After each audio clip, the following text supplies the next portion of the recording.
दोस्तों, आप सभी लोग जानते हैं Delhi police constable and Delhi police MTS 2023 का एग्जाम अब से दिल्ली पुलिस कंडक्ट करवाएगी। एसएससी ने साफ मना कर दिया है कि वो Delhi police MTS and constable का एग्जाम अब से कंडक्ट नहीं करवाएगी। अब ये काम खुद दिल्ली पुलिस को करना होगा। अब इसी के साथ ही तीन बड़े सवाल यहां पर निकल कर आते हैं। सबसे पहले कि आपका पहले फिजिकल कंडक्ट करवाया जाएगा या रिटन एग्जाम आपका पहले लिया जाएगा। दूसरा सवाल निकल कर आता है, क्या एज में या फिर उम्र में आपको छूट दी जाएगी या नहीं दी जाएगी। और तीसरा सवाल है उन बच्चों का जो दिन रात दिल्ली पुलिस कांस्टेबल की तैयारी कर रहे हैं कि क्या सिलेबस के अंदर भी कुछ चेंज आपको देखने को मिलेगा या नहीं मिलेगा। अगर हम बात करते हैं सवाल नंबर 1 की कि पहले फिजिकल कंडक्ट करवाया जाएगा या रिटन एग्जाम कंडक्ट करवाया जाएगा, तो यहां पर मैं आपको बता देता हूं कि दिल्ली पुलिस के सामने एक बहुत बड़ा चैलेंज है कि 10 लाख प्लस बच्चों का एग्जाम कंडक्ट करवाना। अब उसके लिए उसको बहुत कुछ करना होगा। सबसे पहले एग्जाम को एक एजेंसी को हायर करना पड़ेगा, उसके बाद उनसे कोई डील होंगी, मीमो साइन होंगे, उसके बाद कहीं आपके एग्जाम की जो बात है वो वहां पर फाइनलाइज होगी, क्योंकि खुद दिल्ली पुलिस के बस का नहीं है कि वो 10 लाख प्लस लोगों का एग्जाम खुद ले सके। तो ऐसे में दिल्ली पुलिस के पास सबसे बेस्ट ऑप्शन क्या है? तो दिल्ली पुलिस के पास सबसे बेस्ट ऑप्शन है कि पहले फिजिकल कंडक्ट करवाया जाए, कि 10 लाख प्लस बच्चे जितने भी हैं उनको उतार दिया जाए फिजिकल के अंदर। अब उसमें से जितने बच्चे भी फिजिकल में पास होंगे वो बच्चों का रिटन एग्जाम लिया जाए। ऐसे करने से दो फायदे दिल्ली पुलिस को होने वाले हैं। सबसे पहला फायदा क्या होगा कि एक तो भीड़ कम हो गई, ठीक है, जितने बच्चों को सिलेक्शन लेना था उतने बच्चों को उन्होंने सिलेक्ट कर लिया जो फिजिकल में पास है, बाकी जितने के बच्चे वो छट गए हैं। और दूसरा ये होगा कि अगर दिल्ली पुलिस को खुद एग्जाम कंडक्ट करवाना पड़ता है तो वो एक छोटे में, एक तो 10 लाख प्लस का करवाए, एक 2 से 3 लाख बच्चों का करवाए, तो उसके सामने जो स्ट्रेंथ है वो कम रहेगी और इजी रहेगा उसके लिए एग्जाम को कंडक्ट करवाना।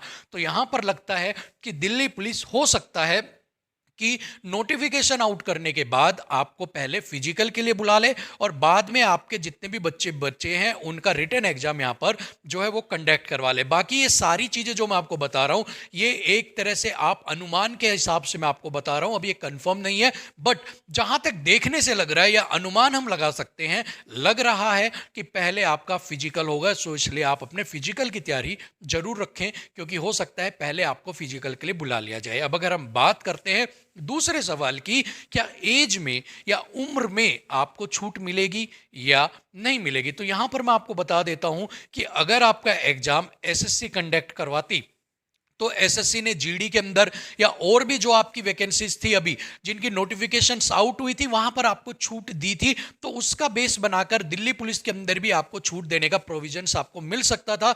बट इस टाइम दिल्ली पुलिस इसको करवाएगी तो वो आपको 18 से 25 वाली ही एज क्राइटेरिया जो है वो आपका यहां पर निकालना चाहिए। वो बाद की बात है कि आप कोर्ट में जाते हैं, आप याची बनते हैं, उसके बाद आप वहां से अपना जो जजमेंट है वो लेके आते हैं, बट फिलहाल से कहीं भी नहीं लग रहा कि दिल्ली पुलिस ये रहम दिखाएगी, दिल्ली पुलिस ये आपके ऊपर एक तरह से कृपा करेगी कि वो आपको यहाँ पर एज में जो रिलैक्सेशंस है या एज में जो छूट है वो आपको यहाँ पर प्रोवाइड करवाएगी। सो जहाँ तक देखने से लगता है कि 18 से 25 वाला ही क्राइटेरिया वो यहाँ पर फॉलो करके चलेगी। अब उसके बाद बात कर लेते हैं सवाल नंबर 3 पे कि क्या सिलेबस में कोई चेंज देखने को मिलेगा। तो अभी सिलेबस में ऑलरेडी चेंज हुए हैं, ठीक है। उसके बाद अगर मैं बात आपकी बताता हूं तो हाल फिलहाल के अंदर ही ये जो भर्ती है ये दिल्ली पुलिस कंडक्ट करवा रही है, उससे पहले एसएससी करवाती थी। तो ऐसे में दिल्ली पुलिस के सामने और भी बहुत सारे चैलेंजेस है बजाय कि जो सिलेबस है उसको छेड़ने पे। तो यहां पर वो इस सिलेबस के साथ कोई भी छेड़छाड़ नहीं करेगी। हाँ, अगर वो मार्किंग कुछ अप डाउन करती है कि जो मान लो 25 नंबर का है उसको 20 का कर दे और किसी को 10 है उसको 15 कर दे, वो एक अलग फैक्टर होगा। बट जो सिलेबस है वो ऑलमोस्ट आपका सेम रहेगा, सब कुछ वही चीजें रहेंगी। तो जो भी लोग तैयारी कर रहे हैं वो दिल लगा के, मन लगा के उसी सिलेबस को सब कुछ समझकर अपनी तैयारी को आगे जारी रख सकते हैं। बाकी रीजनिंग, मैथ, साइंस, जीके जो भी आपके आते हैं, कंप्यूटर आते हैं, वो तो वही रहना है। आपको वैसे भी पढ़ना है तो आप उस चीज को पढ़ते रहिए, ज्ञान लेते रहिए, आपके एग्जाम में वो जरूर आपके काम आएगा, ठीक है। बाकी सिलेबस के अंदर कोई भी चेंज आपको 100% देखने को नहीं मिलेगा, सिवाय मार्किंग्स के। आपको थोड़ा बहुत चेंज अगर वो करती है तो कर सकती है, बाकी और कोई चेंज आपको देखने को नहीं मिलेगा। तो तीन बड़े सवाल थे जो बार बार हमसे पूछे जा रहे थे। तो होप सो आपके सारे डाउट क्लियर हो गए होंगे, आपको जवाब भी मिल गए होंगे। सो मिलते हैं आपसे अगली वीडियो में, तब तक के लिए इजाजत दीजिएगा। नमस्कार।